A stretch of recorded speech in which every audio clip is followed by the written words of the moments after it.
Nico Williams, Yeremy Pino, Victor Munoz, Lamine Yamal, 4 wingers. 3 of them have serious injuries. One has barely recovered from his. What are we gonna do? Spain is officially through to the round of 32 at the FIFA World Cup. That didn't work. They have topped Group 3. They did not lose a single game. They did tie their opening game against Cabo Verde, where people were raising a lot of questions about how they played, but it was just a one-off. But right now, on paper, everything looks exactly as how Luis de la Fuente would have intended.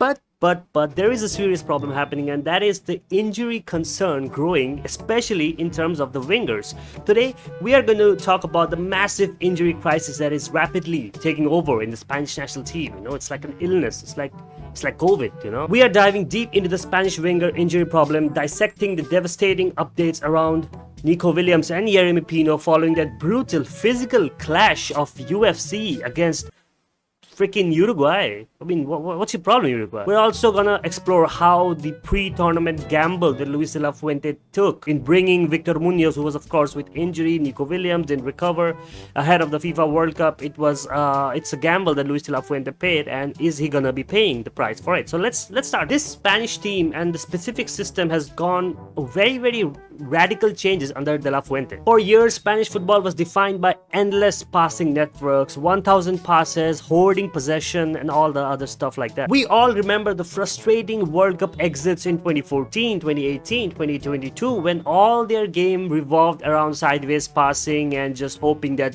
1 out of 83 passes would end up at the back of the net. So De La Fuente changed that by incorporating wingers into his system in ways that Spain had never done before. The new Spanish system under De La Fuente relies heavily on rapid wingers who can isolate defenders and move the ball vertically as soon as possible. In fact, the blueprint for Spain's Euro 2024 victory and also this 2026 World Cup is based around using wingers down the flanks. Having dynamic wide players to break the game open is a key part of this new Spanish side. But right now, that key is being thrown away in some gutter in North America because we don't know what's gonna happen now that the entire winger lineup is in the medical room. The red flags for this winger crisis actually kicked off before even the tournament started, when Victor Munoz, who was suffering from an injury, was still called up by Luis de la Fuente to represent Spain at the World Cup. The explosive forward who recently sealed a massive high-profile transfer to Liverpool was supposed to be the ultimate wildcard in Spain's attacking arsenal, because Munoz, he brings a direct, aggressive style of play that perfectly complements the more methodical, technical midfielders in the squad like Rodri and Pedri.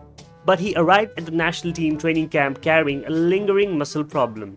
Luis de la Fuente took a massive gamble by bringing Victor Munoz to North America, not knowing whether he would regain match fitness before the tournament kicked off. Fast forward to today, and that gamble has spectacularly backfired. Munoz has suffered a setback in his recovery and has not played a single minute of the tournament so far. He was unused against Cabo Verde, Saudi Arabia, Uruguay, and now it looks like he might not even feature in the round of 32, or rather the round of 16 as well. When a national team manager uses up a spot to fill in an injured winger, it kind of affects the entire squad as well. The failure to get the winger back to full fitness is now reflecting on the other wingers who have to do twice the amount of work that Victor Munoz was expected to put in. Which brings us to the absolute bloodbath against Uruguay. Uruguay came into this match desperate, fighting for their World Cup survival, and they brought a fiercely unforgiving South American approach into this game. Spain managed to get the job done thanks to an Alex Baena goal just before halftime, but the second half, Uruguay suddenly thought they were playing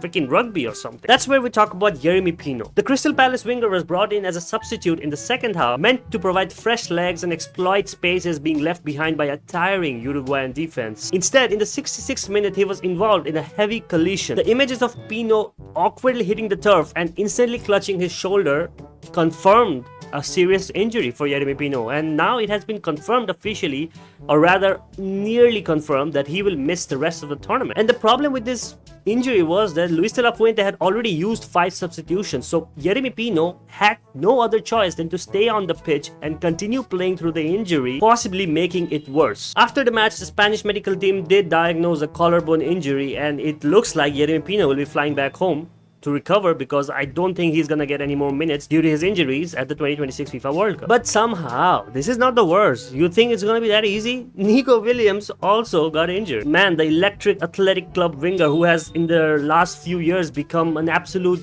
powerhouse winger in European football, you know. He also might miss a few games from now on. Because of a pre-existing physical issue that he was actively managing before the tournament, Nico was being carefully and meticulously guided through the group stage. He did not start in the first game. In the second game, he played a few minutes. Same in the third game. But in the third game, something really bad happened against Uruguay. Coming on in just the 75th minute, only to play a mere 15 minutes, he was on the wrong end of an aggressive tackle from a Uruguayan defender that made him so upset.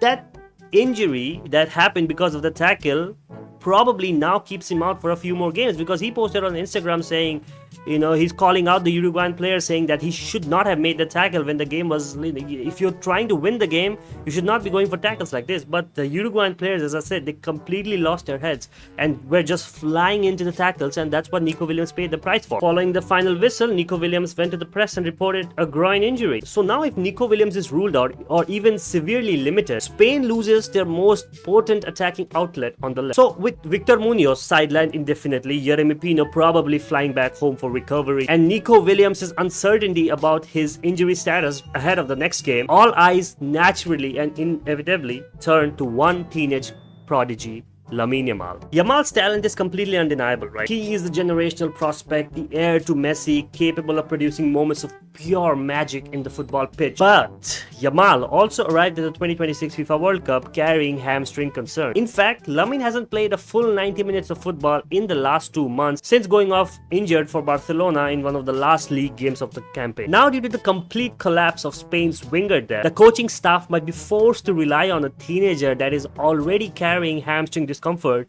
to bail themselves out in moments of magic. It is very dangerous. It's borderline reckless to have so much of the weight on a shoulder of a teenager. But the squad is just made in such a way that now all the pressure for creativity and pace and rapidness will fall on Lamine Yamal. No one else can carry that mantle. Overplaying Yamal right now risks not only Spain's immediate World Cup campaign, but also the long-term physical health of one of football's brightest young stars. Especially to beat a high press like Austria, when Ralf Rangnick's team is just so good when they have to press you. You desperately need pace to play the ball out wide and try to, you know, get over the Austrian defensive line. Without Williams and Pino, Austria can easily condense the center of the park and choke out Pedri and Rodri. Spain might be forced to, I don't know, shift to a fundamentally narrower formation, you know. Perhaps a 4-2-3-1 or a midfield diamond with Marco Correa and Marcos Llorente overlapping and providing some sort of attacking width. We might see Ferran Torres playing a much wider role than he normally plays, and Dani Olmo also occupying spaces on the left to fill in the positions of the wing while also operating as a central midfielder. But whatever, man, these are just temporary patchwork solutions. These are not a full-time solution. To win the World Cup, you can't just be threading needles and hope that it eventually makes a cloth of fabric. I don't know what I'm saying. All these changes, they fundamentally shift the whole dynamic of the Spanish national team. It's not even 60% of the team that won the Euros. It's not 30% of the team that was playing the friendlies and the Nations League for the last 1.5 years. It's just a whole different team now in terms of the dynamic with all these injuries. When you replace out-and-out wingers with pace and flair, with central midfielders being forced to play there, you lose so much creativity, you lose so much skill to break down defenses, and you lose the fear that opponents have when they see someone like Yamal or Nico Williams charging at them. Spain survived Group H due to moments of defensive perfection, largely thanks to Unai Simon and Pau Cubarsí, but in the group stage, it was a different story. In the knockouts, it will be a different story. The 2026 FIFA World Cup is very unforgiving, and Spain's margin for error has violently been erased even more now. Can this incredibly talented squad adapt to this increasingly increasing setbacks, or will this unprecedented injury crisis be the end of Spain at the 2026 FIFA World Cup? Man, I am so scared. I am not ready for Spain versus Austria.